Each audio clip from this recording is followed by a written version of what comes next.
Rumah Kentang voiceover story format, ideal for narration in the quiet outskirts of Casablanca, where the city's edge kisses the wilderness, stood an old, forgotten house that locals refused to speak of. Children whispered its name in dares.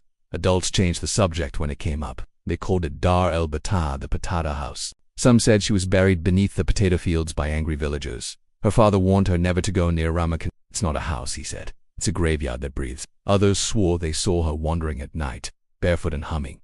Either way, the house was left to rot. Years ago, the land was home to a small farm run by a reclusive woman named Zara. She was known for growing potatoes that were unnaturally large and always ripe, regardless of the season. People believed she used jinn to tend her crops. Rumors swirled after the sudden death of several children in the village. All had eaten Zara's potatoes just days before they died, eyes wide open, mouths foaming, whispering in languages no one could understand. Zara vanished. Enter Mariam, a young documentary filmmaker raised in Rabi, who decided to return to her ancestral village to record tales of Moroccan folklore. Then came the dreams.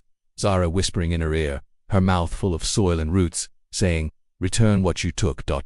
or become what you fear." The scent of earth and something sour filled the air. One of the potatoes began to shake, then burst, revealing a shriveled human finger inside. Her face was gray, cracked, like dry earth, her eyes like scorched pits. Inside, she found remnants of farming tools, old black and white photos, and rows of dried herbs hanging from the rafters, and potatoes, hundreds of them, rotting but never entirely decomposed. The next night the knocks returned louder, and with them a voice.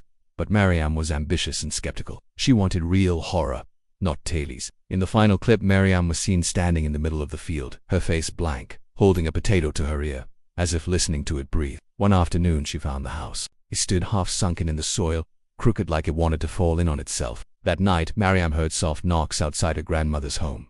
3, then 4, then silence. When she looked out, no one was there, only a line of fresh dirt leading from the forest to her doorstep. You stepped into her soil. Now she walks in yours. Over the next days, Mariam began seeing shadows and her footage faint outlines of a woman dragging a sack across the field. Mariam returned to the house. She placed her camera on a broken stool and recited Ayat al-Kursi, trembling. The air thickened with smoke. She screamed and turned to run. But standing in the doorway was Zara. Zara didn't move. She only said, "You made them watch.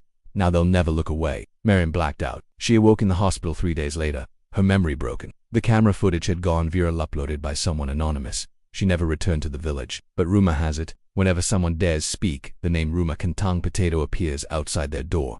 Warm, wet, and humming. The end.